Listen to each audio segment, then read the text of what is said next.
Bangladesh football ফেডারেশনের ভুল আর অপেশাদারিত্বর জন্য শেষমেশ কোলম্যানকেও আমরা হারাতে বসেছি। ঠিকই শুনছেন, কোলম্যান লাস্ট 4-5 দিন যাবৎ বাফুফের কোনো মেইল বা কোনো হোয়াটসঅ্যাপে রিপ্লাই করেন না। এই কারণেই রোজারিও মিকেল চলে গেছিল। এখন যারা যারা হাতে আছে তাদেরকে নিয়ে হয়তো বাফুফে একটা নাটক সাজানোর চেষ্টা করবে সম্ভবত। কোলম্যান যে আসতে চাচ্ছেন না, কোলম্যান যে আসতে চাইবেন না, এটা মোটামুটি কনফার্ম, মোটামুটি শিওর। কারণটা হচ্ছে যে কোলম্যানকে অলরেডি তুরস্কের সেকেন্ড টায়ারের দল তারা একটা অফার করছে এবং সেটা মোটামুটি মানানসই। হ্যাঁ, এটা হতেই পারে যে যে কোনো জাতীয় দলকে কোচিং করানোর একটা কোচের জন্য একটা আরাধ্য স্বপ্ন, এটা তো খুবই নর্মাল।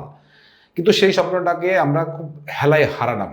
কিভাবে হারালাম দেখেন, ক্রিস কোলম্যানের সাথে কমিউনিকেশন করতেছেন সাইফুল বারী টিটো, আবার আমাদের আমাদের বহু বালপাকা টেকনিক্যাল ডিরেক্টর, তিনি কমিউনিকেশন করতেছেন।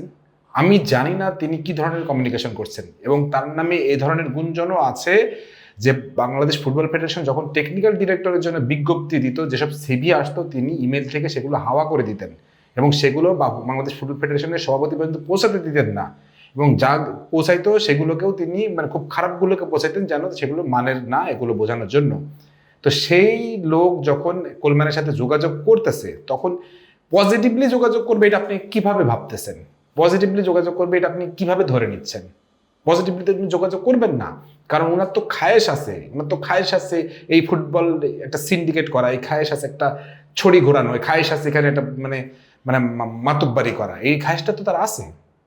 এই খায়েশটা যখন আছে তখন সে কি করবে? নিশ্চয়ই তার তা এমন একটা লোককে তিনি চাইবেন যাকে তিনি খুব নাকে দড়িতে ঘুরাইতে পারেন। ক্রিস কোলম্যান তো সেই কাজটা করবেন না।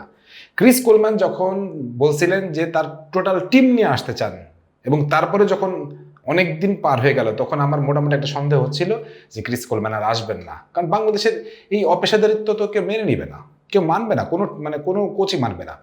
এখন প্রশ্নটা হলো যে এই জিনিসটা এরকম হইল কেন? দেখেন, আমাদের বাংলাদেশের ফুটবলের হচ্ছে যে প্রেস যিনি দেখেন তিনি বলতেছেন যে বাবু সাহেব সম্ভবত নাম, উনি বলতেছেন যে 4 তারিখে যে আমরা 10 তারিখের মধ্যে ফাইনাল করে ফেলবো, 15 তারিখে স্বাক্ষর। 10 তারিখে এসে ঘোষণা হলো আমরা 15 তারিখে কনফার্ম করে ফেলতেছি। 15 তারিখে এসে ঘোষণা করা হচ্ছে যে আমরা টেকনিক্যাল কিছু কারণে সময় নিচ্ছি। টেকনিক্যাল কারণটা কি ভাই? আমিনুল হককে আপনি টাকা দিবেন কিনা এটা জানতে চাওয়ার জন্য কি হচ্ছে সে আসলে হচ্ছে মনে করেন তুরস্কে, তাকে আমাকে যাইতে হবে তুরস্কে, তাকে একটা ফোন দিলেই হচ্ছিল, হোয়াটসঅ্যাপ করলেই হচ্ছিল যে আমরা এরকমটা চাচ্ছি, আপনি আমাদের ঠিক কিভাবে সহযোগিতা করতে পারবেন। উনি তো জানতেন, এটা মেরিট জানতেন যে কোচটা কিভাবে আসবে, কত দ্রুত এটাকে ফয়সালা করতে হবে, সেই জিনিসটা আপনি করতে পারতেন না? করতে পারতেন। তার বাংলাদেশ ফুটবল ফেডারেশন থেকে রাইট টাইমে রাইট জিনিসগুলো করা হয় নাই, এবং এইটা যে করা হয় নাই, এটা যে ডিলে করা হয়েছে, এটা ইচ্ছাকৃত। এই ইচ্ছাকৃত করার কারণেই কিন্তু মূল ঘটনাটা ঘটে গেছে। এখন প্রশ্নটা হলো যে ক্রিস কোলম্যানকে নিলাম কি নিলাম না, বার্নস্টককে নিলাম কি নিলাম না, রোজারি মিকেলকে নিলাম কি নিলাম না, এই ব্যাপারটা নিয়ে আমাদের এত মাথা ব্যথা কেন? আমাদের মাথা ব্যথা থাকবে না তো কার মাথা ব্যথা থাকবে? আমরা ফুটবল দেখতেছি, আমরা ফুটবল কথা বলতেছি বলেই তো আজকে এত টাকার স্পন্সর পাচ্ছেন। এই প্রবাসী খেলোয়াড়রা আসতেছে, দর্শক দেখেই তো প্রবাসী খেলোয়াড়রা আসতেছে, নাকি আপনার বালের টিটো চেহারা দেখে আসতেছে? আসছিল তো, সেই ছেলেটাকে বিদায় করে দিচ্ছেন, you are not enough age, হ্যাঁ, এগুলো বালসাল বলে বিদায় করে দিচ্ছেন আরহাম ইসলামকে, দেন নাই? তা আমাদের জন্যই তো আসে, আমাদের জন্যই তো ফুটবলটা বড় হচ্ছে। আমরা কথা বলবো না, কে কথা বলবো? আপনি কথা বলবেন?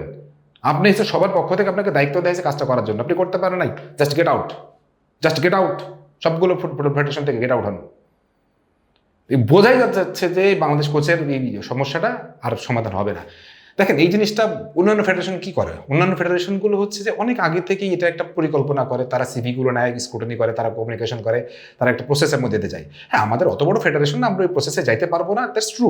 কিন্তু এটা তো সত্য যে আমাদের হাতে যে সুযোগটা আসছিল সেই সুযোগটা সদ্ব্যবহার করা। আপনি ঠিক কি আচরণটা কোলম্যানের সাথে করা হয়েছে যার কারণে কোলম্যান এখন ফোন রিসিভ করতেছেন না? ঠিক কি, কত দেরি করা হয়েছে যার জন্য তিনি ফোনটা রিসিভ করেন না? কত দেরি করা হয়েছে? একটা প্রফেশনাল কোচ নিশ্চয়ই তিনি আপনার কাছে এরকম হাত পেতে বসে থাকবে না কাবরেরার মতন, ভাই আমাকে জায়গাটা দেন, আমি সিভিতে লিখবো যে বাংলাদেশে কোচ ছিলাম।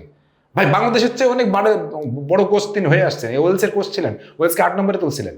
সো বাংলাদেশের কোচের জন্য হাত পেতে বসে রয়ে নিছে। সেই লোকটাকে নষ্ট করছে হচ্ছে এই টিটো, যাকে দিয়ে কমিউনিকেশন করাইছে।